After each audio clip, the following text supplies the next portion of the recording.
ሳሚዬ ጌታ ይባርክ፣ አብዲዬ ጌታ ይባርክ። ሚዮኒ ሚዲያ ክፍል ሆነ ስለምታገለግለን ጌታ ይባርካችሁ ሁላችሁንም። የዳንኤልን መጽሐፍ እናወጣና ምዕራፍ 12 ከቁጥር 5 ጀምረን እስከ 10 ያለውን እናነብና ዛሬ በተቻለ መጠን እነዚህን 6 ቁጥሮች ከቁጥር 5 እስከ 10 ያለውን እንወያይበታለን ወይም እንማራለን። እንግዲህ ጌታ ቢፈቅድ ብንኖር ኔክስት ዊክ 12ኛውን ምዕራፍ እንጨርሳለን ብዬ አስባለሁ። ዳንኤል ትንቢተ ዳንኤል ምዕራፍ 12 ከቁጥር 5 ጀምሮ በጌታ በኢየሱስ ስም አነባለሁ። እኔም ዳንኤል ተመለከትኩ፣ እነሆ ከፊት ለፊቴ ሌሎች 2 ቆመው ነበር። አንዱ ከወንዝ በዚህኛው ዳር፣ ሌላው ደግሞ ከወንዙ በዛኛው ዳር ይላል። ከነርሱም አንዱ ከወንዙ ውሃ በላይ የነበረውና በፍታ የለበሰውን ሰው እነዚህ አስደናቂ ነገሮች ሊፈጸሙ ምን ያህል ጊዜ ይቀራል አለው። ከወንዙ ውሃ በላይ የነበረው በፍታ የለበሰው ሰው ቀኝ እጁንና ግራ እጁን ወደ ሰማይ አንስቶ ለዘመን፣ ለዘመናት፣ ለዘመንም እኩሌታ ይሆናል፣ የተቀደሰው ሕዝብ ኃይል መሰበር ሲያከትም እነዚህ ሁሉ ነገሮች ይፈጸማሉ ብሎ ለዘላለም በሚኖረው በእርሱ ሲምል ሰማው። እኔም ሰማው፣ ነገር ግን አላስተዋልኩትም። ስለዚህ ጌታዬ ሆይ የዚህ ሁሉ ፍጻሜ ምንድነው ብዬ ጠየቅኩት። እርሱም እንዲህ አለኝ፣ ዳንኤል ሆይ ቃሉ እስከ ፍጻሜው ዘመን ድረስ የተዘጋና የታተመ ስለሆነ ሂድ። ብዙዎች ይነጻሉ፣ ይጠራሉ፣ እንከን አልባም ይሆናሉ። ክፎች ግን በክፋታቸው ይጸናሉ። ከክፎች አንዳቸው አያስተውሉም፣ ጠቢባን ግን ያስተውላሉ ይላል። ዳንኤል ይሄ የሚያየው የመጨረሻው ራእይ ነው አይደል? በዚህ መጽሐፍ ላይ ከምዕራፍ 10 የሚጀምር እስከ 12 የሚሄድ ከዚህ በፊት በተደጋጋሚ እንዳልኳችሁ እንደነገርኳችሁ 10 ላይ እንደ ኢንትሮዳክሽን እንደ ባክግራውንድ ነው። ከዛ ሪሊ ኮንቴንቱን የሚናገረው ምዕራፍ 11 ነው። ከዛ ምዕራፍ 12 ላይ ስንመጣ ወደ ኮንክሉዥን ነው የሚመጣው። በተለይ ከቁጥር 5 ዛሬ ካነበብኩት ጀምሮ ይሄንን ራእዩን ሲጠቀልል ነው ምናየው እና እኔ ዳንኤል ተመለከትኩ ይለናል። ቁጥር 5 ላይ ተመለከትኩ። ዳንኤል ሆይ ምን ተመለከትክ ስትሉ ሌሎች 2 ቆመው ነበረ። ከፊት ለፊቴ ተመለከትኩ ሌሎች 2 እና ሌሎች 2 ሲል 2 ምን 2 ሰው፣ 2 መላእክት፣ 2 እንስሶች ምን ስንል ሞስት ላይክሊ ሊሆን የሚችለው መላእክት። ምክንያቱም እያወራ የነበረው ከምዕራፍ 10 ጀምሮ ስለ መላእክ እየተናገረ ያ መላእክ እየነገረው ይሄንን ልነግር መጥቻለሁ፣ ላስረዳህ መጥቻለሁ አለኝ፣ ነገረኝ እያለ የሚሄድ ታሪክ ስለሆነ ከዛ ከኮንቴክስቱ ስንነሳ 2 ሌሎች ፊት ለፊት ቆመው አየው ሲል ሞስት ላይክሊ 2 ሌሎች መላእክት እነማን ናቸው? ሰዎች የተለያየ ሰጀስሽን ያቀርባሉ። ሚካኤል፣ ገብርኤል የተለያየ ይላሉ። ግን በእርግጠኝነት ሁሉ የሚስማሙበት ማን የሚለውን እርግጠኛ ሆኖ ዶግማቲክ ሆኖ መመለስ አይችልም። ግን አየው በወንዙ ዳርና ዳር ቆመው 2 ሌሎች መላእክትን አየው ይላል እና በወንዙ ነው የሚለው፣ በወንዝ ሳይሆን በወንዙ። ታዲያኛው ወንዝ ምንድነው? what's the river ስንል ምዕራፍ 10 ቁጥር 4 ላይ ያለው የጢግሮስ ወንዝ ቲግሪስ ሪቨር። ምክንያቱም ይሄ ታሪክ እንዳልኳችሁ ቅድም ለዛ ነው አሁን ብዬ ነገርኳችሁ ያስታወስኳችሁ ከዳንኤል 10 የሚጀምር ነው። ዳንኤል 10 ላይ ሄደን ቁጥር 4 ላይ እንየው። አይኖ ብዙ ጊዜ ስለሆነ ዳንኤል 10ን ካየን ልንረሳ እንችላለን። በመጀመሪያው ወር በ24ኛው ቀን በታላቁ በጢግሮስ ወንዝ ዳር ቆሜ። ታሪኩ የሚጀምረው እዚህ ጋር ነው። ኢንትሮዳክሽኑ የሚጀምረው እዚህ ጋር ነው። በታላቁ በጢግሮስ ወንዝ ዳር ቆሜ በኋላ ከመላእክቱ የሰማውን ስለ ቪዥኑ ይነግረንና ከዛ እዚህ ጋር ኮንክሉድ እያደረገ ያለ ተመለከትኩ 2 ሌሎች መላእክት ዳርና ዳር ቆመው ተመለከትኩ። እነዚህ 2 ሌሎች ብቻ ሳይሆን ደግሞ ያለው ከወንዙ በላይ የነበረ በፍታ የለበሰም እንደነበረ ይነግረናል። ይሄ ማን ነው ደግሞ ከወንዙ በላይ የነበረው የበፍታ የለበሰው ስንል እንደገና ምዕራፍ 10 ላይ ስንመለስ ቁጥር 5 ላይ እንዲህ ይላል፣ ቀና ብዬ ስመለከት በፊቴ በፍታ የለበሰና በወገቡም ላይ ምርጥ የወርቅ ቀበቶ የታጠቀ አንድ ሰው አየ። በፍታ የለበሰው ምዕራፍ 10 ቁጥር 5 ላይ ያለውን ማለት ነው። በኋላ እናያለን። ከነዚህ ከመላእክቱ አንዱ ጥያቄ ይጠይቋልና ይሄ ማን ነው? ይሄ ሰው ማን ነው ብለን ካየን እንግዲህ ይሄንን ክፍል ከፓስተር ኤሉል ጋር ባየንበት ጊዜ በተለይ ወደ ራእይ መጽሐፍ ሄዶ ለዮሐንስ በራእይ ከተገለጠው ከጌታ ከኢየሱስ ክርስቶስ ጋር ብዙ የሚያመሳስላቸው መገለጫዎች ስላሉ this is the son of God ወደሚል ድምዳሜ ደርሰን ነው ያለፍነውና በተለይ ይሄ የበፍታ ልብስ ደግሞ የካህን ልብስ ነው። የነጻ መሆኑ priestly purity የሚያሳይ ልብስ ነው። ስለዚህ ዳንኤል ሲመለከት በወንዙ ዳር ቆሞ ሲመለከት ይሄ የሚያየው የሚነገረው ነገር ሲያበቃ በአንዱ ዳርና በአንዱ ዳር ሁለት ቆመዋል መላእክት። ከዛ ደግሞ ከውሃው በላይ የበፍታ ልብስ የለበሰ አለ። ከዛ ተመለከትኩ ብቻ ሳይሆን ደግሞ ሰማሁ ይለናል። ተመለከትኩ ከዛ ደግሞ ሰማሁ ምን? ቁጥር 6 ከነርሱ አንዱ ከወንዙ ውሃ በላይ የነበረውና የበፍታ ልብስ የለበሰውን ሰው እነዚህ አስደናቂ ነገሮች ሊፈጸሙ ምን ያህል ጊዜ ይቀራል አለው። ጥያቄ ሰማሁ ነው። ከሁለቱ አንዱ ሲጠይቅ ሰማሁ። ማንን? ይሄን የበፍታ ልብስ የለበሰው ከውሃ በላይ የቆመው ሲጠይቅ ሰማሁ። ስለዚህ እነዚህ መላእክቶቹ ምንድነው አያውቁም ማለት ነው። ይሄ ነገር መቼ ሊሆን እንደሆነ ስለማያውቁ ኤክስፕላኔሽን ይጠይቁታል። ይሄን የበፍታ ልብስ የለበሰውን ምናልባትም ጌታችን ኢየሱስ ነው ያልነውን ሲጠይቁ ሰማሁ። ጥያቄው ምንድነው የጠየቀው? አንዱ ነው የጠየቀው። ከሁለቱ አንዱ ነው የጠየቀው። ሊፈጸም ምን ያህል ጊዜ ይቀራል? ፍጻሜ ሊሆን ምን ያህል ጊዜ ይቀራል? መቼ ነው የሚያበቃው? ምኑ?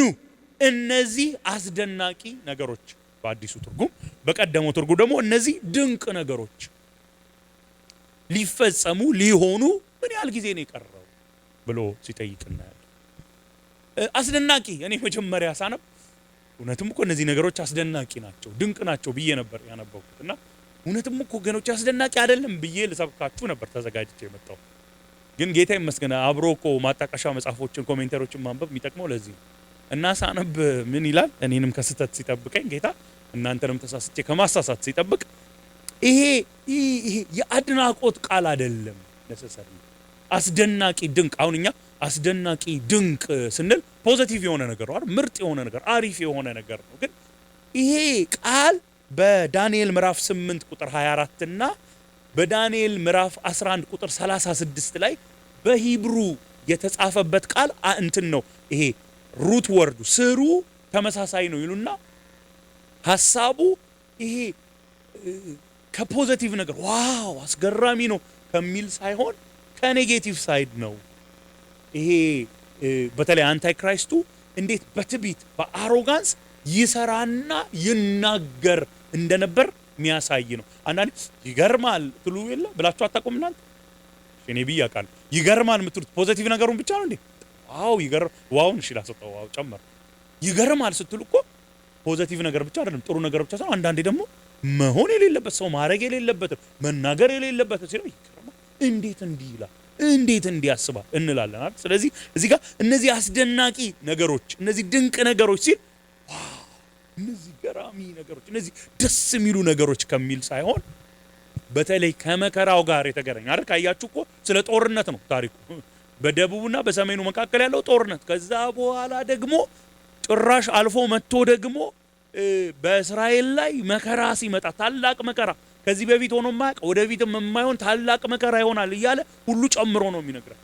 እነዚህ ነገሮች ሰብስበው አስደናቂ ነገሮች ሲል ደስ የሚሉ ደስ የሚያስብሉ አሜን የሚያስቡ በሚል ሳይሆን ማየት ያለብን በተለይ ዕብራይስጡ እንዳጠኑት ሰዎች በቃ ይሄ የጭንቀቱ የመከራው ጥልቀት ያስገርማል፣ ካምሮ ያልፋል፣ ለመቀበል በጣም ይከብዳል የሚል ሐሳብ ነው ያለውና መቼ ነው የሚያበቃው? እውነት እኮ ነው። መከራው ስንገባ እኮ ይሄ ነገር መቼ አልቆ ነው የምንለው አይደል? የሆነ በረከቱ ስንገባ እኮ ይሄ ነገር መቼ አልቆ አለቀብኝ ነው የምንለው። የሆነ ቫኬሽን ስትሄዱ እንዴት ነው የሚሰማችሁ? ወይኔ ቀኑ እኮ ሳላስበው እኮ ነው የሮጠው እንላለን። ከባድ ነገር ውስጥ ስንገባ ሲያመን ወይ ደግሞ ስራ ለምሳሌ አተን ስንፈልግ 2 ወር 2 ዓመት ነው የሚመስለው። ሶ ኢትስ አ ናቹራል ኩዌስችን ሰዎች የሚጠይቁት ጥያቄ ልንጠይቀው የምንችለው በኋላም ዳንኤል የጠየቀው ነው። ከመላኩም አንዱ ይሄንን ይጠይቀው መቼ ነው እነዚህ አስደናቂ ነገሮች የሚፈጸሙት? መቼ ነው ከጀመሩ በኋላ መቼ ነው የሚያልቁት? መቼ ነው የሚያቆሙት? ይሄ ጥያቄ ባይዘው የመጀመሪያም አይደለም። ዳንኤል ምዕራፍ 8 ቁጥር 13 ላይ መሄድ አያስፈልገንም፣ ግን ይሄ ራእይ መቼ ነው የሚፈጸመው ብለውም ሲጠይቁ እናያለን። ሶ እዚህ ጋር መቼ ነው ይላል። አንዱ መልአክ በፍታ የለበሰውን ከውሃው በላይ የነበረውን ምናልባትም ጌታችን ኢየሱስ ሳይሆን አይቀርም ያልነውን እሱን ሲጠይቅ እናያለን። ቁጥር 6 ላይ ከዛ ተመለከትኩኝ አለ አይደል? ከዛ ሰማው ምን ጥያቄ ግን ጥያቄ ብቻ ሳይሆን ደግሞ መልስ ሰማው ይላል። ቁጥር 7 መልስ ሰማው ነው። መልሱ ግን በተግባርም በቃላትም ነው የተመለሰው። መጀመሪያ ተግባሩን ከወንዙ በላይ የነበረው በፍታ የለበሰው ሰው ቀኝና ግራ እጁን ወደ ሰማይ አንስቶ ለዘላለም በሚኖረው በርሱ ሲምል ሰማው ማለ። ከውሃው በላይ የቆመው ሰው ማለ። ግን መሐላ ኖርማሊ በምንድን ነው? ቀኝ እጅ አይደል? አንድ እጅ ሰው አንስቶ ነው መሐላ ወደ ላይ ወደ ሰማይ ወደ እግዚአብሔር አንስቶ እውነት ነው የምናገረው የሚል መሐላ ነው የምናቀው። እዚህ ጋር ግን 2 እጅ ነው ቀኝም ግራም እጅ እና የመጽሐፍ ቅዱስ አስተማሪዎች የሚነግሩን ምክንያቱ ምንድነው ይላሉ። በጣም በቃ ይሄ አትኩረት ሲሰጡበት ትኩረት ሲሰጡበት ይሄ ኢንፋቲክ የሆነ መሐላ ነው ማለት ነው። በቃ በቀኙም አንዳንድ ጊዜ ምናልባት አርጋችሁ የምታውቁ ከሆነ በጣም የሆነ ሰባኪው እዚህ ጋር የሚባርክ ነገር ሲናገር ልባርካችሁ እስቲ ቀኝ እጃችሁን ላንሳ ሲባል 2ቱን አንስታችሁ አታውቁም? እኔ 2ቱን አነሳለሁ አንዳንዴ በጣም ሲለቀኝ ይሄንንማ በቀኜ ብቻ አይደለም በግራይም ነው የምቀበለው። ሶ ሞር ያው እንደዛ አድርጉ እያልኳቸው አለ። ግን የኤንፈሲሱን ኢንፋቲክ መሆኑን ማሳያ ነው። ቀኙንም ግራውንም አንስቶ መሐላ የማለው እና በማን ነው የማለው? ደግሞ ዘላለም በሚኖረው በርሱ ሲምል ሰማው። እንግዲህ አንዳንድ ሰዎች እዚህ ጋር ጥያቄ ሊያነሱ ይችላሉ። እንዴት ነው ጌታ ኢየሱስ ከሆነ እግዚአብሔር ወልድ ከሆነ በአካል ከመምጣቱ በፊት እየታየው ከሆነ ለዳንኤል እንዴት ይምላል በሰማይ በሚኖረው ካለን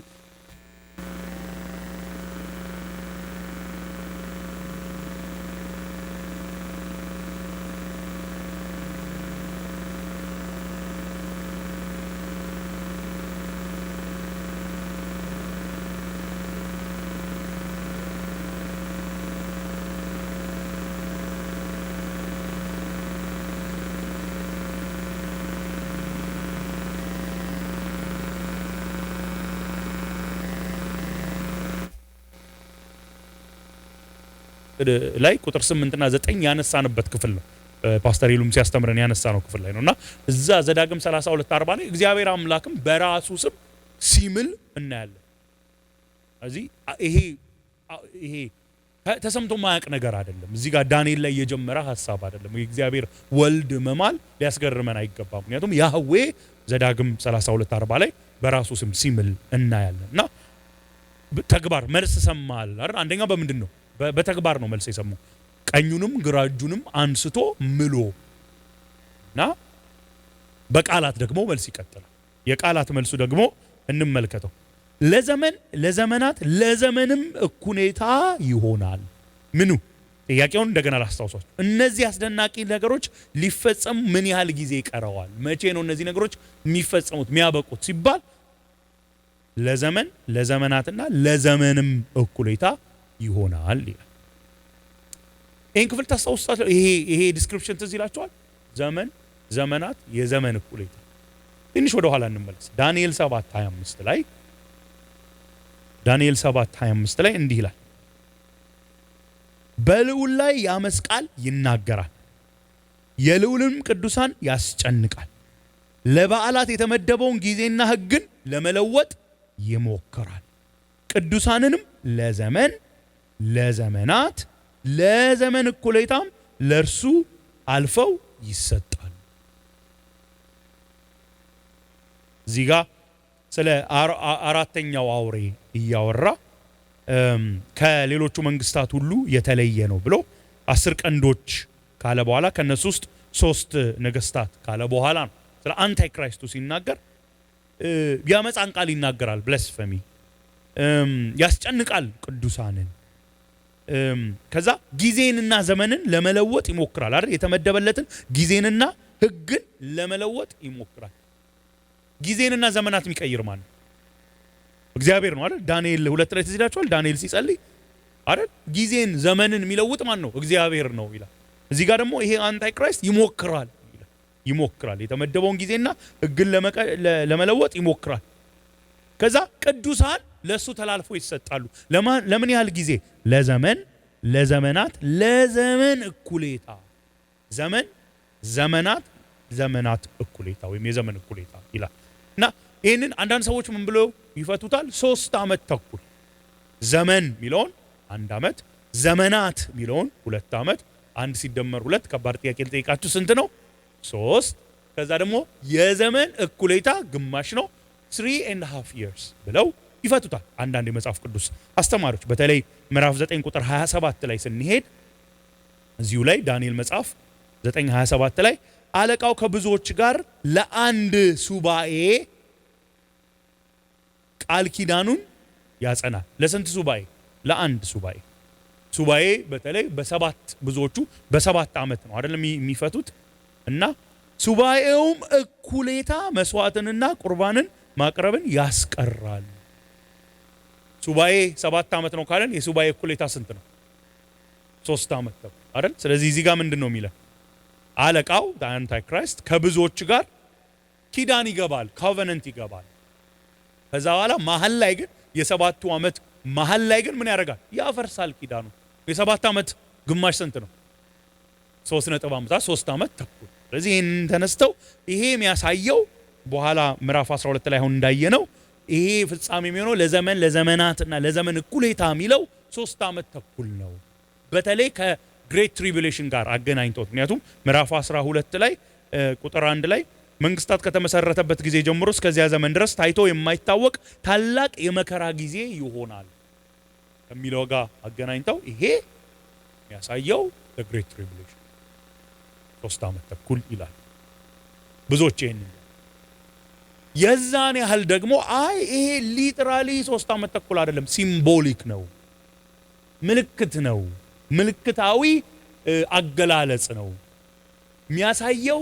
ዘመን ዘመናትና የዘመን እኩሌታ የሚለው ይሄ የአንታይ ክራይስቱ ይሄ ጭቆናው እየጨመረ እየጨመረ ይመጣል። ስለዚህ ዘመን ዘመናት እያለ በቃ ይሄ ሞመንተሙ እየጨመረ ይመጣና ከዛ በኋላ መሀል ላይ በቃ እየጨመረ እየባሰ ሄደ ሲባል እግዚአብሔር አምላክ ያስቆመዋል።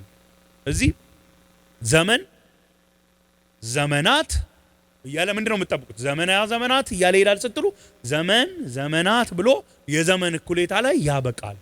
ስለዚህ ይሄ አንታይ ክራይስቱ ይሄ ሐሰተኛው ክርስቶስ የክርስቶስ ተቃዋሚ የእግዚአብሔርን ቅዱሳን እያስጨነቀ እየከፋ ነገሩ በጣም እየከፋ አይ በቃ ከዚህ በኋላማ አበቃ ሲባል በድንገት እንደሚያስቆመው ማሳያ ነው እንጂ 3 ዓመት ተኩል አይደለም።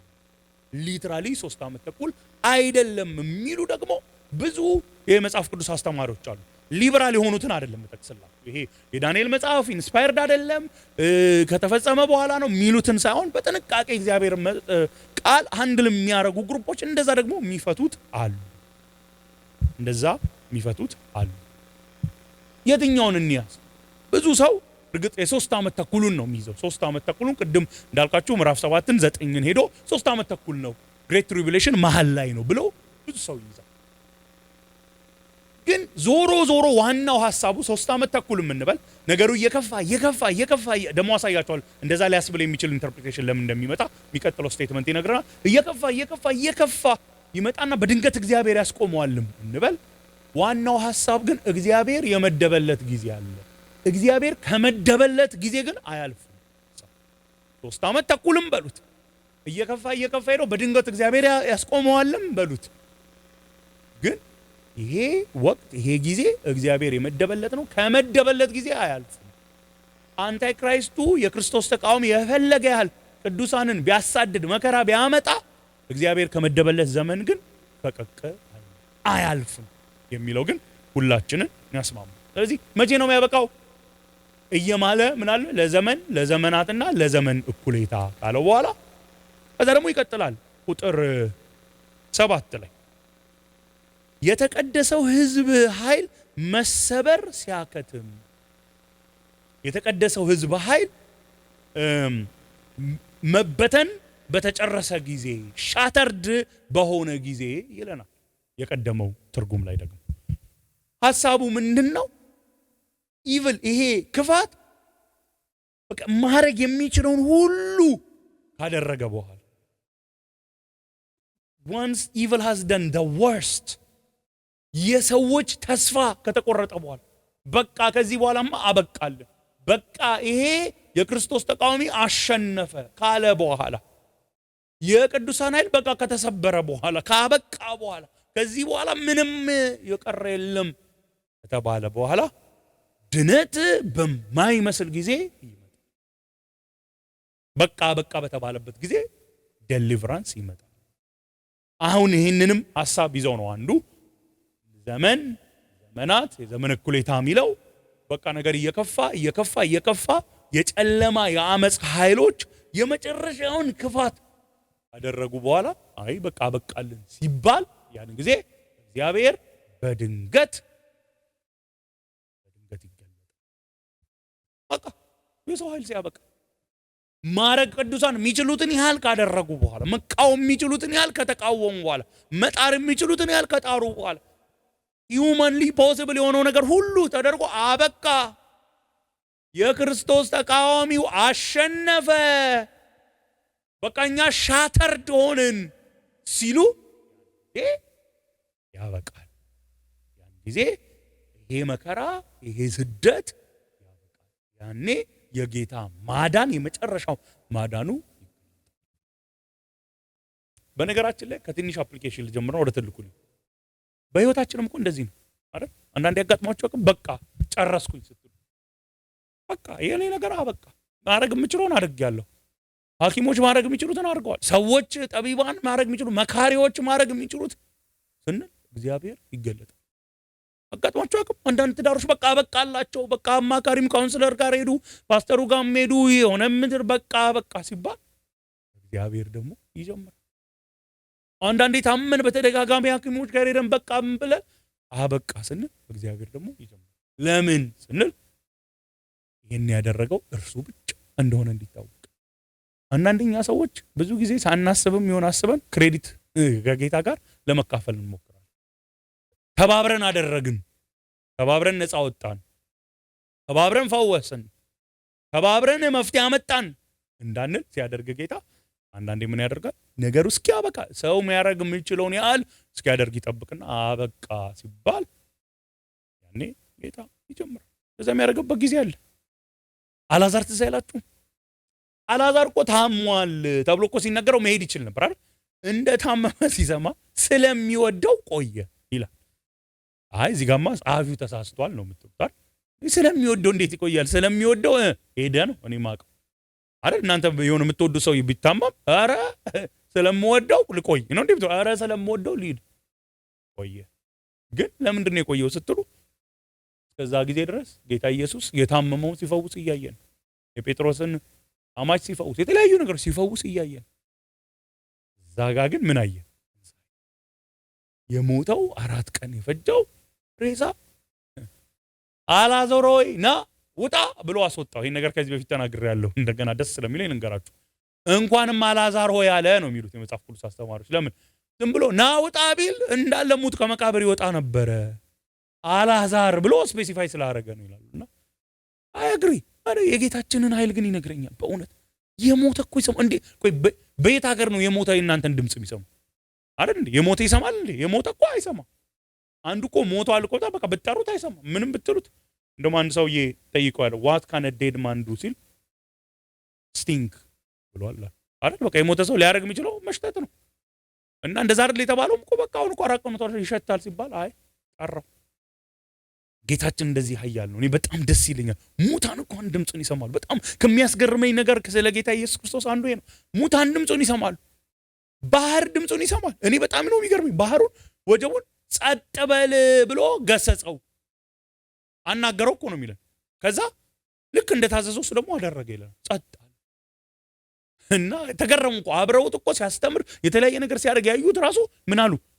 ይሄ ባህሩም ወጀቡም የሚታዘዙለት ይሄ ሰው ማን ነው? ማን ነው? ይሄማ እንደ መጥምቁ ዮሐንስ አይደለም። ይሄማ እንደ ኤልያስ አይደለም። ይሄማ እንደ ኤርሚያስ አይደለም። ይሄማ እንዳሉት እንደ ሌሎቹ ራባይስ አይደለም። ለምን? ማዕበል ይታዘዝለታል። አሁን እኮ እኛ ማዕበልን ልናቆም የምንችለው የተለያየ መንገድ ተጠቅመን ሊሆን ይችላል እንጂ አዘን አይደለም። ግዑዝ እንዴት ይሰማል? አንድ እኮ ግዑዝን ግዑዝ የሚያስብለው ምንድን ነው? አለመስማቱ ነው። ግዑዝ ይሰማዋል፣ የሞተ ይሰማዋል። ወገኖች አምላካችን እንደዚህ አይነት አምላክ ነው። በእውነት በዚህ አምላክ እኮ መደሰት አለብን። ለዛ እኮ ቅድም ስንዘምር እንደነበረው ማለት ነው። በቃ ከኛ ጋር ስለሆነ ሁሉ ሰላም ነው የምንለው ለዚህ ነው። ለምን? የሞተ ቢኖር ያስነሳል፣ ማዕበል ቢኖር ያዘዋል። ውጭ እኮ ምንም የሚያስፈራ ነገር የለም እኮ አይደለም። ማዕበል የለም፣ የሞተ ነገር የለም አይደለም እኮ አለ። ግን እርሱ ከኛ ጋር ከሆነ ለሱም አይታዘዝም። እዛ እኮ ነው በእውነት ሪሊ ኢንከሬጅ ላደርጋችሁ የምፈልገው ይህንን ዳንኤል መጽሐፍ ስታነቡ ይህንን ነው። ለእግዚአብሔር የማይታዘዝ የለም በፍጹም። እኛ ፈሪዎች መሆን የለብንም። ምን በቃ በራሳችን ምንም አቅም የለንም፣ ግን ከኛ ጋር ካለው የተነሳ እና ሰው ሲያበቃ ይጀምራል። አልፎ ግን በተለይ ዋና በዚህ በተጻፈበት ኮንቴክስት ደግሞ ተመልሰው ግን በቃ አንታይ ክራይስቱ ሐሰተኛው አሸነፈ ብሎ ሲታሰብ ያን ይጀምራል። ወገኖቼ ቤተክርስቲያንም እንደዚህ ነው ማሰብ ያለብን። አንዳንዴ ስታዩ እንትን አይላችሁ? ቤተክርስቲያን እየደከመች ያለች፣ በውጭ ያለው እያሸነፈ ያለ፣ ብዙ ሰው ክህደት ውስጥ እየገባ፣ ብዙ ሰው ለአጋንንት ስራት፣ ለአመጽ፣ ለክህደት፣ ለተለያየ ነገር እንሰማለን እኮ እንደዚህ አይነት ነገር እናያለን። አዎ ግን እኛ ተስፋ እንቆርጥ፣ በራሳችን ተስፋ እንቆርጥ። እሱ አይ ቲንክ ኢትስ ቬሪ ኢምፖርታንት። በራሳችን እስካሁን ካልቆረጥን እንቆርጥ። እያሸነፈ ሲመስል በውጭ ያለው ክደት እግዚአብሔር ደግሞ ይጀምራል። ይሄ ነው በኋላ መጣበታለሁ። መጨረሻ ላይ ክፋት እየባሰ ነው የሚሄደው፣ ግን ደግሞ ጠቢባንም ደግሞ አሉ እያስተዋሉ ነው የሚሄዱት። ይሄ ነው የመጨረሻው ዘመን አንዱ ምልክት እኮ ይሄ ነው። አመጽ ውጭ እየጨመረ ብቻ አይደለም የሚሄደው፣ ውስጥ ደግሞ ቤተክርስቲያን እየበረታች ነው የምትሄደው። የቤተክርስቲያን ኃይል እየታደሰ ነው የሚሄደው፣ በውጭ አመጹ እየበረታ ነው የሚሄደው። እዛ አንድ ቀን የተወሰነው ዘመን ሲደርስ ደግሞ ጌታችን ይገለጣል። እሺ ቁጥር 8 ላይም እንደገና ሰማሁ ይለናል። ተመለከትኩኝ ቁጥር 5 ላይ ያለን አይደል? ከ6 እስከ 7 ስናይ ደግሞ የሰማውን ቁጥር 8 ላይ ሰማው ግን አላስተዋልኩም፣ ስለዚህ ጠየቅኩ ነው ሐሳቡ። እንደው ሰማራይዝ አድርግ ካላችሁኝ ቁጥር 8 ጊዜ የለንም በቃ ሰማራይዝ አድርጋ ይለፍ ብትሉኝ እንደዚህ ነበር ምለው አላልፈውም እንጂ ሰማው። በሰማም ግን ምን አላስተዋልኩም። ስላላስተዋልኩ ምን አደረኩ? ተውኩት? አይ ጠየቅኩ። እኔም ሰማው። አያችሁ? እኔም ሰማው። ለምን? ጠያቂው ማን ነው? ቅድም የጠየቀውን ጥያቄ የጠየቀው ማን ነው? ዳንኤል ነው አይደለም። በውሃ ዳር ከቆሙት አንዱ ነው የጠየቀው። ስለዚህ ሲጠይቅ ከዛ ኋላ ደግሞ ከውሃው በላይ የቆመው በፍታ የለበሰው ሲመልስ እኔ ሰማው፣ ነገር ግን ምን አላስተዋልኩት። ስለዚህ ጌታዬ ሆይ የዚህ ሁሉ ፍጻሜ ምንድነው ብዬ ጠየቅኩ። አይ ዋንት ሞር ኢንፎርሜሽን። አሁን ያልከውን ድገምልኝ ሳይሆን አሁን ያልከውን አብራራልኝ አልኩት። እንዴት ነው የሚሆነው ይሄ ነገር? እንዴት ነው ወርክአውት ያደረገው ብዬ ጠየቅኩ። ትንሽ በተለይ ወደ ቁጥር 9 እና 10 ላይ ስንሄድ የተወሰነ አስፍቼ ለመናገር እሞክራለሁ። ግን እንደው ይህን ክፍል ሳነብ አንድ ቦታ ያነበብኩትን ላንሳላችሁ። ጄምስ ሞንትጎመሪ ቦይስ የሚባል በጣም የሚታወቅ የእግዚአብሔርን ቃል የሚያስተምር አሁን ወደ ጌታ ሄደ ሰው ይህንን ክፍል ምን አለው መሰላችሁ? ማስተዋል የሌለበት እውቀት፣ ኖሌጅ ዊዛውት አንደርስታንዲንግ። ዘመኑ አለ እውቀት የሚባል አለ፣ ግን ምን የለውም? ማስተዋል የለውም። ኢንፎርሜሽን አለ፣ ሬቨሌሽን የለውም። ዓለም ውስጥ አሁን ብትሄዱ በጣም ብዙ ሰው ትምህርት ቤት ገብቶ ተምሯል። አይደል? እኔ እንኳን ከመጣንበት ከሀገራችን እንጀምር። እኛ ሀገር ዩኒቨርሲቲና ኮሌጅ መግባት በጣም ብርቅ ነበር። እኔ ልጅ እያለሁ በጣም ትዝ ይለኛል። በጣም ጎበዝ የሚባሉ ልጆች ራሱ አይገቡም። ብርቅ ነው ኮሌጅ የሚገባው ዩኒቨርሲቲ የሚገባው። ልክ በእኛ ዘመን ነው፣ ልክ በእኔ ዘመን ነው እንዳለ የገባ ነው 12ኛ ክፍል 10ኛ የሚባለው ፖለቲካ እያወራሁ አይደለም፣ ግን 10ኛ 12ኛ ባለው ሲጀምር 10ኛና 12ኛ ማትሪክ ሲጀምር በጣም ብዙ ሰው ገባ። አሁን ብዙ ሰው ኮሌጅ ዲግሪ ያለው ብርቅ አይደለም አይደል እንዴ? እኔ እኮ ዲግሪ ያለው ዘመድ አለኝ ትላላችሁ እና አንልም አይደል? እኛም አለን፣ ሌላውም ብዙ በግ ማለት ኮመን ነው። ኧረ እኔ ሃይስኩል የጨረሰ እኮ ዘመድ አለኝ፣ እኔ ቀላል ሰው ነኝ እንዴ አንልም። በጣም ብዙ ሃይስኩል የጨረሱ ብዙ ኮሌጅ የጨረሱ ብዙ ራሱ ፒኤችዲ የያዙ ሰዎች አሉ። ብርቅ አይደለም። ኧረ አንል ብዙ ሰዎች አላችሁ። ይሄ እንግዲህ በጣም ወደ ኋላ ቀረች በሚባል ሀገር ውስጥ በጣም ያደጉትን ደግሞ አስቡ። በጣም ብዙ ዕውቀት አለ። ግን ይሄ ምድራዊ ጥበብ ነው። ምድራዊ የምንለው ዕውቀት ነው። ለእውነተኛ ህይወት የሚሆን ግን አይደለም። ታስታውሳላችሁ? ቁጥር 4 ላንብበው። ባለፈው የዛሬ 2 ሳምንት አንስተናል። ዳንኤል ሆይ አንተ ግን እስከ ፍጻሜው ዘመን ድረስ የመጽሐፉን ቃል ዝጋ፣ አትመው። ብዙዎች ወዲያ ወዲህ ይራወጣሉ፣ ዕውቀትም ይበዛል። እና ይሄ ሰው ያልኳችሁ ሞንትጎመሪ ቦይዝ የተባለ ሰው ይህን ክፍል ሲፈታው ብዙዎች ወዲና ወዲያ ይራወጣሉ የሚለው የሂብሩ አገላለጽ ነው። እና ይሄ በከንቱ የማይጨበጠውን ለመጨበጥ የሚደረግ ጥረት ነው ይለናል። futile pursuit of something elusive። እና ብዙዎች ይህን ክፍል ሌሎችንም ስታነቡ ከዚህ ክፍል ጋር አመሳስለው የሚያነሱት አሞጽ ላይ ያለው ምዕራፍ 8 ነው። ባለፈው ሳምንት I think 2 weeks ago ጠቅሼዋለሁ፣ ግን አላነበብነውም። I don't think so። እስቲ እዛ እንሂድና አሞጽ ምዕራፍ 8 ቁጥር 11 ላይ አሞጽን ማግኘት በራሱ ያሸልማል። እሺ ከዳንኤል ብዙም አይደለም ከኢዮኤል። እሺ ከኢዮኤል ቀጥሎ ነው። ኢዮኤልን እንዴት ይገኛል? ጥያቄው ነው እሱ ነው። እሺ በአዲሱ መደበኛ ትርጉም 1352 ላይ አለ። አሞጽ ምዕራፍ 8 ቁጥር 11 ላይ ጌታ እግዚአብሔር እንዲህ ይላል፣ በምድር ላይ ረሃብን የምሰድበት ዘመን ይመጣል። ይህም የእግዚአብሔር ቃል የመስማት ረሃብ እንጂ እንጀራን የመራብ ወይም ውሃን የመጠማት አይደለም። ሰዎች እግዚአብሔርን ለመሻት ከባህር ወደ ባህር ከሰሜን ወደ ምስራቅ ይንከራተታሉ፣ ነገር ግን እንደገና ላንብብና ጌታ እግዚአብሔር እንዲህ ይላል፣ በምድር ላይ ረሃብን የምሰድበት ዘመን ይመጣል። There will be famine in the land። ይኸውም የእግዚአብሔርን ቃል የመስማት ረሃብ እንጂ እንጀራ የመራብ ወይም ውሃን የመጠማት አይደለም።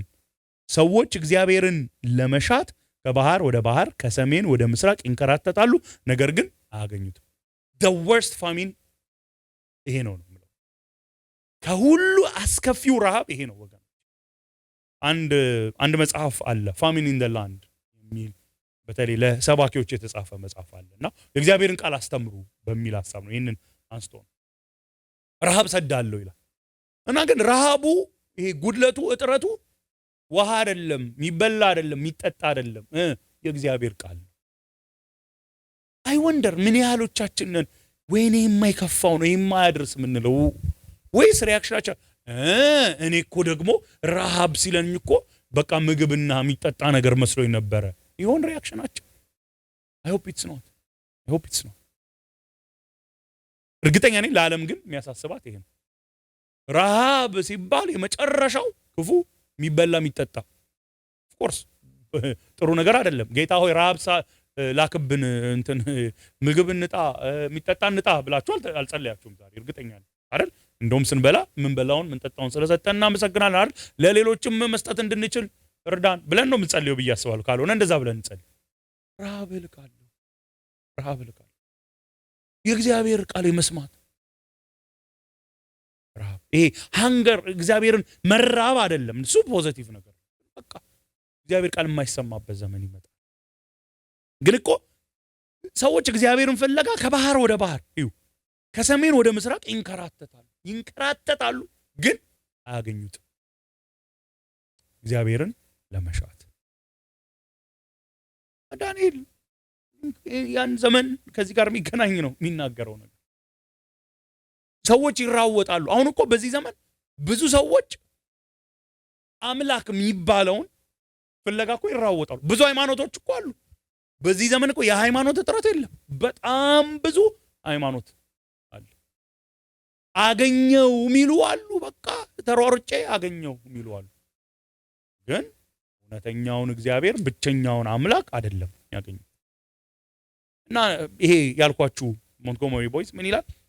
በዚህ ዘመን ሰዎች እውቀትን ለማግኘት የሚከተላቸው መንገዶች አሉ። አንደኛው ሳይንቲፊክ ሜተድ፣ በቃ እውቀት የሚገኘው በሳይንቲፊክ ሜተድ ብቻ ነው። ሳይንቲፊክ ሜተድ ማለት ኦብዘርቭ ይደረጋል የሆነ ነገር፣ ከዛ በኋላ ኤክስፐሪመንት ይደረግበታል፣ ይለካል፣ ቼክ ይደረጋል፣ ከዛ በኋላ በቃ ፋክት ይሆናል። ካላየሁት፣ ካልነካሁት፣ ካላሸተትኩት፣ ካልሰማሁት አይቻልም። ያ ነው። if I can't observe it, if I can't measure it, I can't replicate it, ፋክት አይደለም ብሎ ብዙ የሚያስቡ ሰዎች አሉ። በቃ በሳይንስ ፕሩቭ አድርግልኝ፣ ሁሉ ነገር በሳይንቲፊክ ሜተድ ፕሩቭ አድርግልኝ፣ ለክታ አሳየኝ፣ እግዚአብሔር አለ አሳየኝ። እግዚአብሔር በሰጠው ኦክሲጅን እየተነፈሰ እግዚአብሔር አሳየኝ፣ ሰማይ ምድርን እያየ አሳየኝ። ይኸው እንደዚህ ካላሳየኝ አይሆንም። በጣም ብዙ ለዛ ነው አንዳንድ ሰዎች ሪጀክት የሚያደርጉት። የለም እግዚአብሔር፣ እኔ ሳይንቲስት ነኝ ተምሬያለሁ፣ እግዚአብሔር የለም። እንደውም አንድ መጽሐፍ ላይ ያነበብኩት በጣም ቴዎሎጂ መጽሐፍ ላይ ቻሌንጅ ያደረገኝ ሰው መጀመሪያ ሲጀምር እግዚአብሔር የለም ለማለት በዓለም ላይ ያሉት ሁሉ ፕላኔቶች ላይ ዞሮ ቼክ አድርጎ ነው የለም ማለት ያለበት ይላል። አይ አግሪ አይደል? የሆነ ነገር አሁን አሜሪካ ውስጥ የሆነ ነገር የለም ካልኳቸው ሄዳ አይተሃል ወይ ማለት አለ። ሁሉ ቦታ ሄዳ አይተሃል አላየሁም። አንደርስታንድ አድርጉኛላችኋል። የሆነ ፕላኔት ላይ ተቀምጧል እያልኳቸው አይደለም፣ ግን እንደው በእነሱ ሎጂክ እንኳን ከሄደ በሳይንቲፊክ ሜተድ ካልሆነ አይቻልም። እሱ ብቻ ነው ይላል። አንዳንድ ደግሞ አይ ምን ሳይንቲፊክ ሜተድ፣ ኢሞሽን፣ ስሜት ይሰማኝ፣ ከተሰማኝ እውነት ነው፣ ካልተሰማኝ ውሸት ነው። ይሄን ምላችሁ ከመንፈስ ቅዱስ የሆነ መሰማትን አይደለም አደራ። ኢሞሽናል ኤክስፒሪየንስ። ለዛ ነው አንዳንዶቹ በተለይ ኢስተርን ሪሊጅን ላይ አሁን ሰዎች በጣም እየሄዱ ወይ ሳይንቲፊክ ሜተድ ወይ ይሄ ኢስተርን ሪሊጅን፣ ይሄ ኢቭን ሜዲቴሽን፣ መጽሐፍ ቅዱስ የሚለው አይነት ሜዲቴሽን ሳይሆን ሚስቲካል የሆነ ነገር እሱን ነው የምንፈልገው። አይ ባይዞ አዲስ ነገር አይደለም። በቆላሲያስን ጳውሎስ ሲጽፍ አንዱ የሚሞግተው የነበረው ይሄንን ሚስቲሲዝም ስለነበር የእውቀት ሁሉ ሙላቱ የቱ ጋር ነው ያለው ሲል ክርስቶስ ጋር ነው ያለው የሚለን እኮ ለዛ እኮ ዊዝደም የምትሉት ሙላቱ ያለው ክርስቶስ ጋር ነው፣ የለም ከሱ ውጭ ብሎ የሚጽፈው ለዛ ነው ቆላሲያስ። እና ምን ይላል ይሄ ሰው ያልኳችሁ? ኢኩዌሽንንም ኢሞሽንንም የሚበልጥ ግን እውቀት አለ። ኢኩዌሽን ሳይንቲፊክ ሜተድ ከኢሞሽን በላይ የሆነ እውቀት አለ። የዚህ ቃል ባለቤት የሆነውን እግዚአብሔር የእውቀት ምንጭ፣ የፋክት ምንጭ፣ የእውነት ምንጭ የእግዚአብሔር ቃል ነው። የዚህ ቃል ባለቤት የሆነው ራሱ እግዚአብሔር ጋር ነው። ትራንሴንድ ያደርጋል። ኢሞሽን ያስፈልጋል? አዎ ያስፈልጋል። ሳይንቲፊክ ሜተድ ኢኩዌሽን ያስፈልጋል? አዎ ያስፈልጋል። እነዚህ ነገሮች በራሳቸው በቂ ናቸው አይደሉም። ለምሳሌ ኢሞሽን አንዳንዴ ከፍ ይላል፣ አንዳንዴ ዝቅ ይላል። ለምሳሌ ኢኩዌሽን ሁሉን ካለካው ይላል።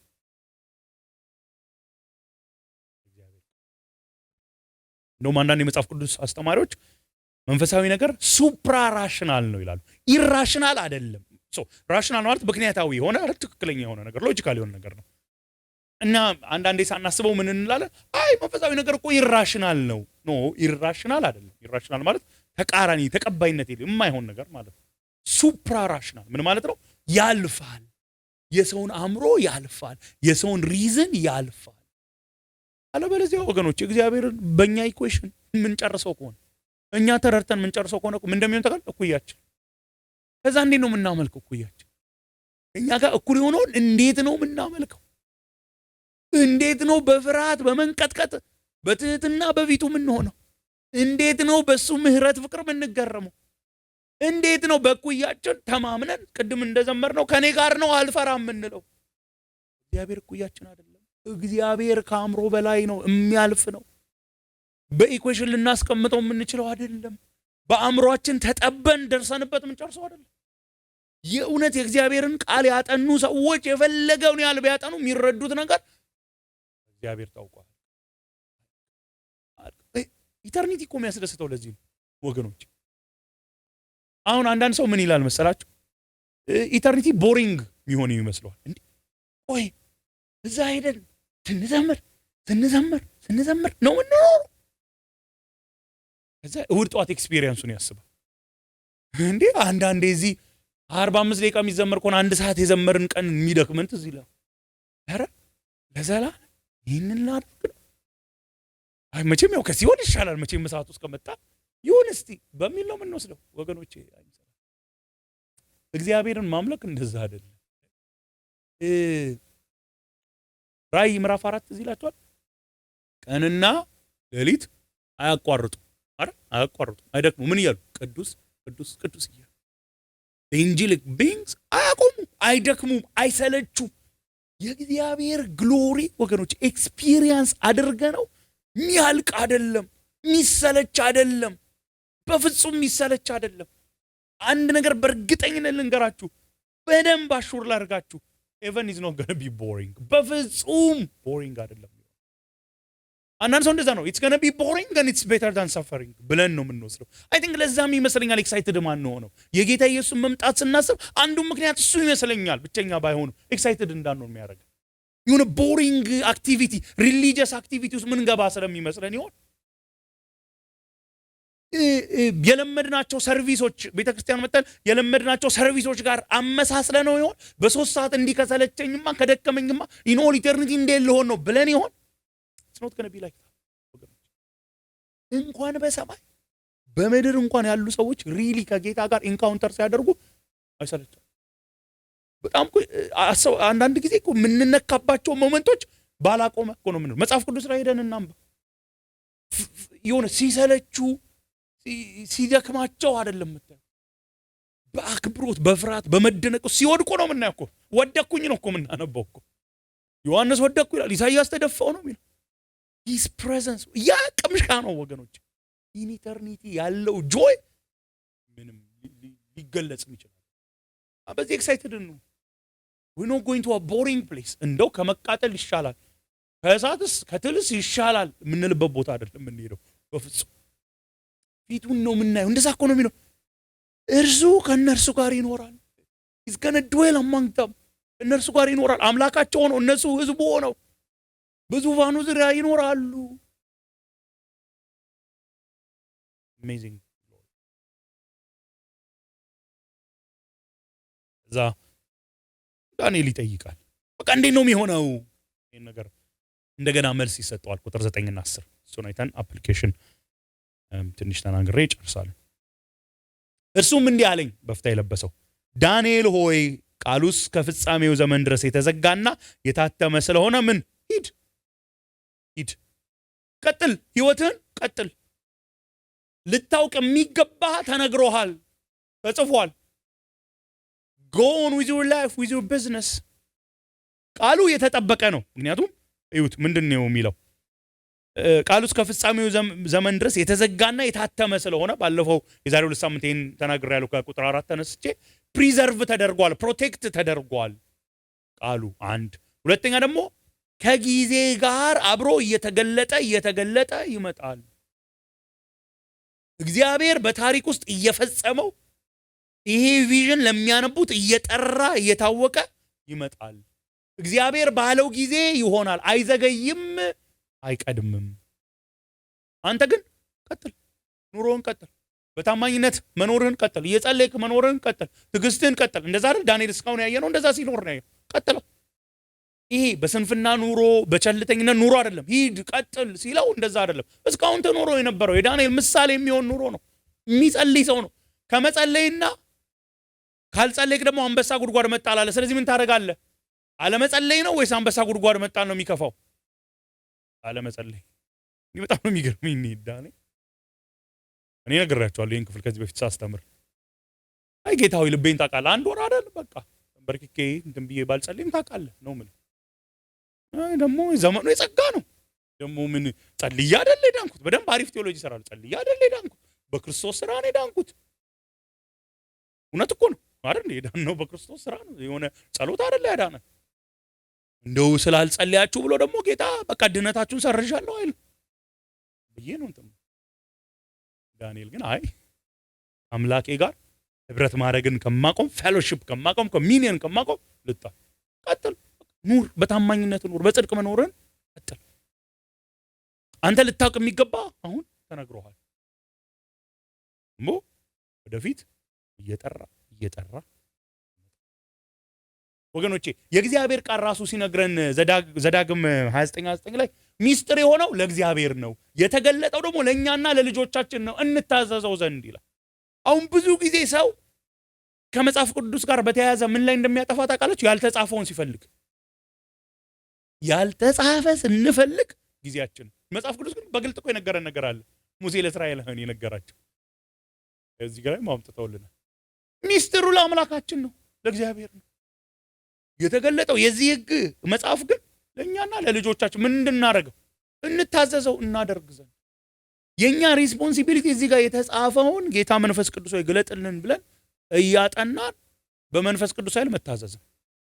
እኛ ግን አሁን ከሱ ወጥተናል። ለምን? ጨርሰነዋል። መጽሐፍ ቅዱስ ላይ የተጻፈውን ነገር እንዳለ አውቀን ጨርሰናል። ታዘነው ጨርሰናል። ለሰዎች አስተምረን ጨርሰናል። ስለዚህ አሁን ደግሞ ያልተጻፈው ላይ ገብተናል። እግዚአብሔር ደግነቱ ሚስጥር ነው ካለ ሚስጥር ነው፣ በቃ ይገልጥልን። በእርግጠኝነት ልንገራችሁ እግዚአብሔር ሊገልጥልን ያልፈለገውን ሚስጥር ነው ለኔ ነው ያለው 2 ዓመት ጾም ጸሎት ብትይዙ አልገልጥም ሚስጥር ነው ያለው። እገልጣለሁ ያለውን ሚስጥር ይገልጣል። እውነት ነው። የዳንኤል መጽሐፍ ውስጥ አይደል ሚስጥርን የሚገልጥ በሰማይ ያለና ይላል እግዚአብሔር። በቃ ምክንያቱም ሃንድል ማድረግ ከምንችለው በላይ አይነግረንም አይደል? አትሰማም እንዴ? ፊታችሁ ትንሽ ኮስተራል። አረ ያልተገለጠ ሚስጥር ነው የምንፈልገው እያላችሁ ነው። አረ ተው አሉ። እግዚአብሔር ለራሱ ብቻ ያዛቸው፣ ለኛ የማይነግራቸው ነገር አይደል? ጌታ ኢየሱስ ክርስቶስ የሚመጣበት ቀንና ሰዓት የሚነግረኝ እዚህ ውስጥ። አረ በደንብ እንጸልይ ወገኖች፣ አይደለም ማለት እውነት ነው። ዘመንን እያየን መቅረቡን እንድናይ ምልክቶች እንድናይ ይነግረናል። ጊዜውና ሰዓቱን ግን ማወቅ ለእናንተ አልተሰጠም። ይህንን እንደው እንደ ጸሎት ርዕስ ይዘን እንዳንሄድ ጌታ ሆይ እባክህ አንል። በቃ እግዚአብሔር ለራሱ የሚይዛቸው ነገር እዚህ ጋር ግን ዳንኤል በቃ አንተ ለአንተ የሚያስፈልገው ተነግሮሃል፣ አውቃል። አንተ ኑሮውን ቀጥል። በተለይ ስለ መጨረሻው ዘመን ይህን ልበላችሁ። እምናቃቸው ነገሮች አሉ፣ እማናቃቸው ነገሮች አሉ፣ ልናውቅ የማንችላቸው ነገሮች አሉ። እምናቃቸው ነገሮች አሉ። መጨረሻው ዘመን ለምሳሌ እዚሁ ክፍል ላይ እንኳን ባነበብ ነው መጨረሻው ዘመን በጣም በቃ ሪላክሲንግ በጣም ኢንተርቴይኒንግ ነው አይደለም፣ ኮምፎርታብል ፕሌዠረብል ነው፣ መከራ የሚበዛበት ነው፣ ከባድ ዘመን ነው፣ ሰዎች ክፉ እየሆኑ ነው የሚሄዱት። የምናውቀው ነገር ነው። አንዱ በመጨረሻው ዘመን እንዴት መኖር እንዳለብን እናውቃለን። በቅድስና መኖር፣ ወንጌልን እየመሰከርን መኖር እናውቃለን። አንዳንድ ደግሞ ማናቃቸው ነገሮች አሉ፣ በደንብ ስላላጠናን ብናጠና ምናቃቸው፣ ቃሉን ቀረብ ብለን ብናነብ ምናቃቸው። አንዳንድ ግን ልናቃቸው ደግሞ የማንችላቸው ነገሮች። እሺ ቁጥር 10 ላይ ስለ ክፉዎችና ስለ ጠቢባን ይነግረዋል። ብዙዎች ይነጻሉ፣ ይጠራሉ፣ እንከን አልባም ይሆናሉ።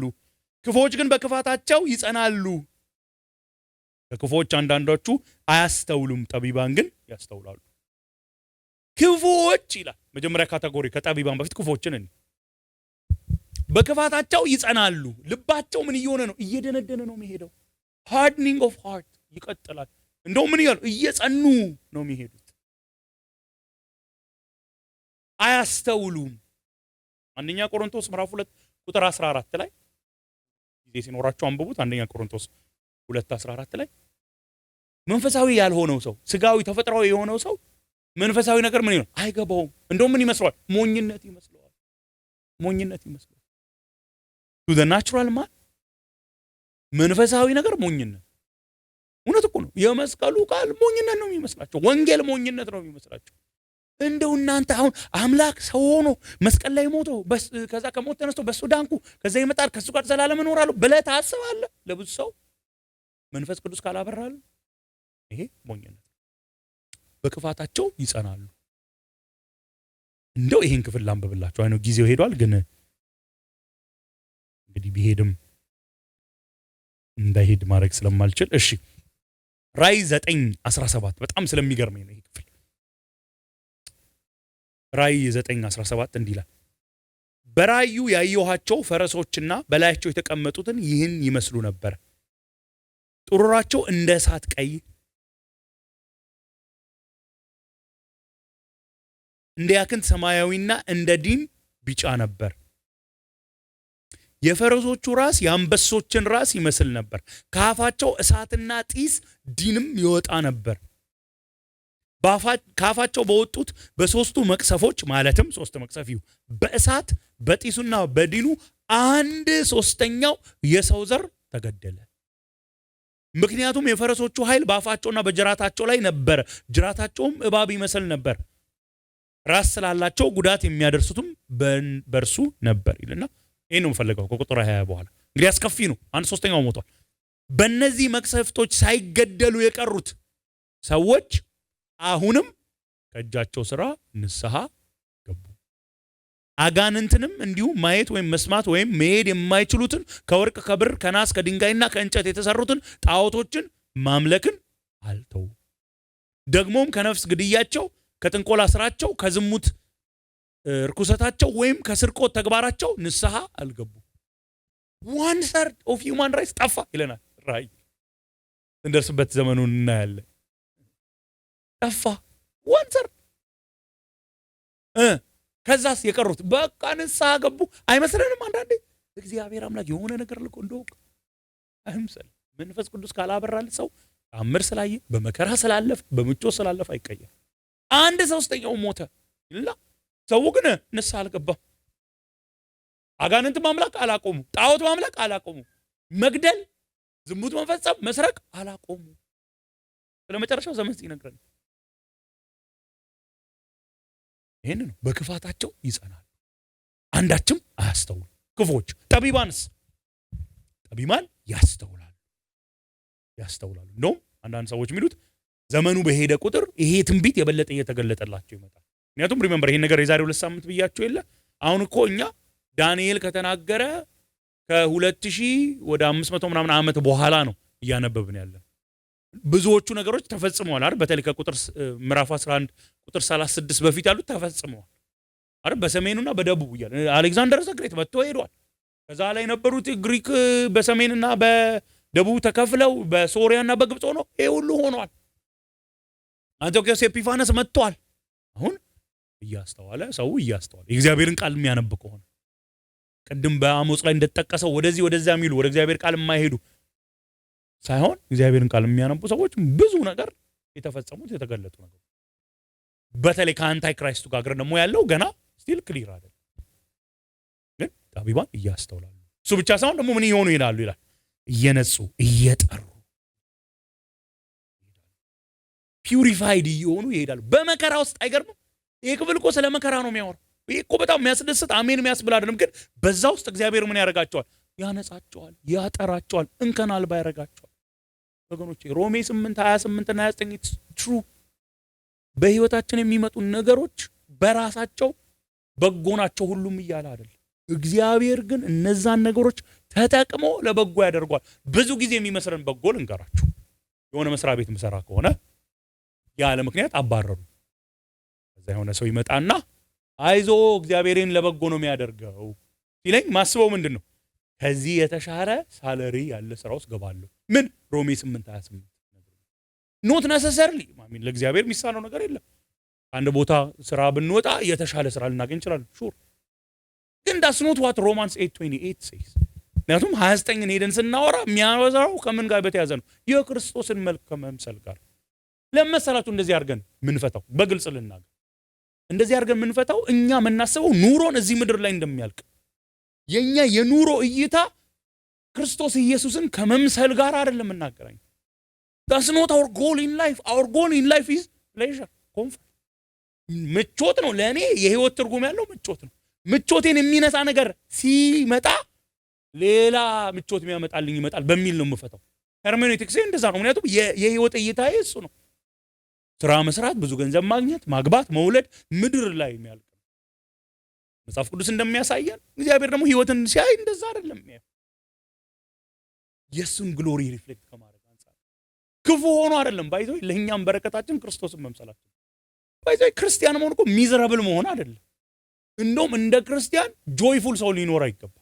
አናዝንም፣ በመከራ አናልፍም አይደለም። ግን የእግዚአብሔር ህዝብ የሆነ እግዚአብሔር አባቱ የሆነለት ከእግዚአብሔር ጋር ዘላለም ሊኖር የተጠራ የመንፈስ ቅዱስ ማደሪያ የሆነ እሱ ካልተደሰተ ማን ይደሰት? ሚሊዮነሩ፣ ቢሊዮነሩ፣ ታዋቂ ስፖርተኛው መሆን የለበትም። we should be the most joyful people። በጣም እንዴ ጴጥሮስ እኮ በእናንተ ውስጥ ያለውን ተስፋ አይተው ሲጠይቋችሁ መልስ ለመመለስ ሁሉ ጊዜ የተዘጋጃችሁ ነው ይላል። እኛ ጋር ነው ሁለት ችግር አለ። አንደኛ ቢጠይቁንም ለመመለስ የተዘጋጀን አይደለም። ሁለተኛ አይጠይቁንም። ለምን? ተስፈኞች አይደለንማ። እኛም እንደ ዓለም ላይ እንዳለው ሰው ሚዝረብል ሆነናል። ሚዝረብል ሆነናል። ዋይት ሃውስ የሆነ ነገር ሲል እኩል ሚዝረብል ነው ምንሆን። ዌዘር ፎርካስት የሆነ ነገር ሲል እኩል ሚዝረብል ነው ምንሆን። ከኢኮኖሚ ጋር የተያያዘ ከስቶኩ ጋር ሲል እኩል ሚዝረብል። ምንም ልዩነት የለም። ምንም ልዩነት የለም። እኩል ሚዝረብል ነው። አፌክት አያደርገንም እኮ አይደለም። ግን እግዚአብሔር አምላኩ የሆነለት ሰው እንዲህ ነው እንደሚኖር። እግዚአብሔር አምላኩ የሆነለት ሰው እኮ ኑሮን ከዋይት ሃውስ ከስቶክ ማርኬቱ ከኢኮኖሚክ ክራይሲሱ ጋር እኮ አያገናኙ። መኖሪያው የዘላለም አምላክ እግዚአብሔር እኮ ነው። መኖሪያው የአሜሪካ ኢኮኖሚ ነው አይልም ብሏቸዋል እንዴ ሙሴ? እንደዛ ነው ያላቸው። መኖሪያችሁ ከነዓን ስትገቡ ያለው ቤታችሁ ነውና በዛ ተደሰቱ ነው እንዴ ያላቸው? አይደለም። የዘላለም አምላክ ነው መኖሪያችን። ወገኖች የዘላለም የሚለው በከንቱ የገባ ክፍል አይደለም። የማይለወጥ ነው መኖሪያችን እሱ ነው። እኛ መደሰት ያለብን በሱ ነው። ዛሬ ጥሩ ስራ ሳገኝ የኔ ጆይ እንትን በሬክተር ስኬል ሲሰራ 9 ስራ ያጣው ጊዜ 1 እያለ መሆን የለበትም።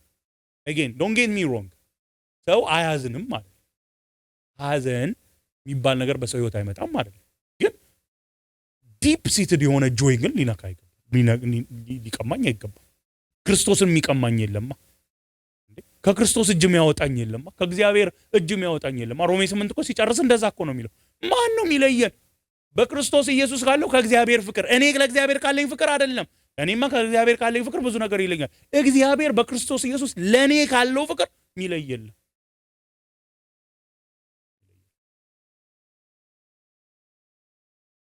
ስለዚህ ዛሬ ሳጠናቀቅ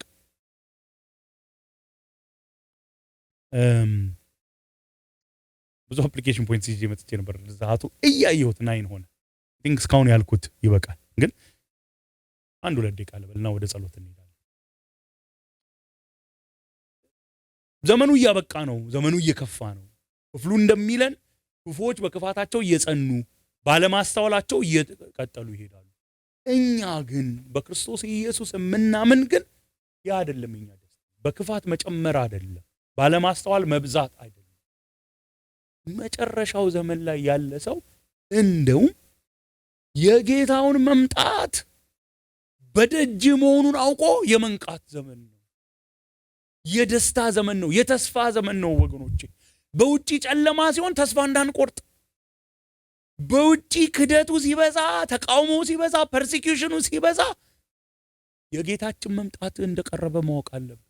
ኢንክሉዲንግ ናቹራል ዲዛስተርስ መዳናችን ፍጻሜ ሊያገኝ እየቀረበ እንደሆነ ማወቅ አለብን። መምጣቱን ያወቀ ሰው ደግሞ እንዴት ነው የሚኖረው? የጴጥሮስ መጽሐፍ እሱን ይነግረናል። ጊዜ ሲኖራቸውም በሁለተኛ ጴጥሮስ ምዕራፍ 3 በቅድስና እግዚአብሔርን በመፈለግ ይህንን ወንጌል በመናገር ወገኖች፣ የእውነት እኮ ኢየሱስ ክርስቶስ ይመጣል ብለን የምናምን ከሆነ የዘላለም መንግስት ይጠብቀናል። በሱም ማያምኑ በውጭ ይጣላሉ ከሆነ እምነታችን እንደ ክርስቶስ አይነት ልብ ካለን በውጭ ያሉት እንዳይጣሉ በዘላለም እሳት ምን ተጋ ሰዎች ነው የምንሆነው። የምንጸልይ ሰዎች ነው የምንሆነው። የምንመሰክር ሰዎች ነው የምንሆነው። ለዛ እኮ ነው አንዳንድ ጊዜ ክርስቲያኖችን ሰዎች የሚከሱት እኮ አይ እናንተማ በእውነት በሄቨንና በሄል አታምኑ፣ የምር በሄቨንና በሄል ብታምኑ እንደዚህ አይደለም የምትሰብኩን ይላሉ። እንዲህ አይደለም የምትሰብኩን። ሳታቋርጡ በእንባ በጽናት ነበረ የምትሰብኩ። አሁን እኮ ነገር አድርጊው ጠቆም አድርጊው አልፋለሁ። ያዘው ቶቶ ነው። ሌላ ነገር ላይ ግን እንደዛ አይደለም እንዴ። እስቲ እንመልከት ነባራዊ ሁኔታ። ለምሳሌ በዚህ ሀገር ኮንቴክስት ላስት ኢየር ኤንድ ሃፍ እዚህ ሀገር ከመኖር ከወረቀት ጋር በተያያዙ ህጎች ሲቀየሩ እንዴት ነው እያጣራለ ሰው የምንናገረው የነበረው? አይ እንደዚህ አይነት መንገድ አለ፣ ኧረ እንደዚህ አይነት መንገድ፣ ኧረ ይሄን አድርጋችኋለሁ፣ ይሄን እንላለን። ትክክል ነው፣ ተገቢ ነው። ከዘላለም መኖሪያችን ጋርስ የተያዘ እንደዛ ነው መሆን ያለበት አይመስለኝም። ለሚጠፉት የምራችንን በእውነት መጸለይ ያለብን ጌታ መንፈስ ቅዱስ ሆይ ሙላኝ ቃልን እንድናገር ማለት አለብን። ሐዋርያት ሥራ አደጋግማችሁ ተመልከቱ። በተደጋጋሚ በመንፈስ ቅዱስ ተሞሉ፣ የእግዚአብሔርንም ቃል በድፍረት ተናገሩ ሲለና አይኖ ያለ መንፈስ ቅዱስ ያስፈራል። ይህንን ኃይል እየተሞላን ወንጌልን መናገር አለ። መምጣቱን እያሰብን ወንጌልን መናገር አለ። ወገኖች የኛ ዴሊ እኮ አሳይመንት ሊሆን ይገባል። ባይዘ በቸርች የሚዘጋጅ ከስንት አንድ ኢቫንጀሊዝም ኢቨንት ላይ ብቻ አይደለም ብላችሁ እሱ ጥሩ ነው፣ ግን እሱ ለማስታወስ ነው። ባይዘ ስናዘጋጅ የእውነት ልንገራችሁ እንደ ቤተክርስቲያን ኢቫንጀሊዝም ኢቨንት ሲዘጋጅ ራሱ ዋናው ዓላማ ወንጌል መስበክ እንዳለባችሁ ታውቃላችሁ ወይ የሚለውን ለማንቃት አለብኝ ለካ እንድንል ነው። ኢት ሹድ ቢ የዕለት ተዕለት ተግባራችሁ። ዘመኑ መጨረሻ ላይ በቅድስና እንኑር፣ እግዚአብሔርን በመፈለግ እንኑር፣ በመምጣቱ እየተደሰትን ተስፈኞች እየሆንን እንኑር። ግን ደግሞ ከዚህ መንግስት እንዳይጎሉ ለሰዎች በመጸለይ በመናገር እንኑር። ጌታ ይባርካችሁ። አቢን ወደዚህ ጠራውና እሱ ይጸልይልን።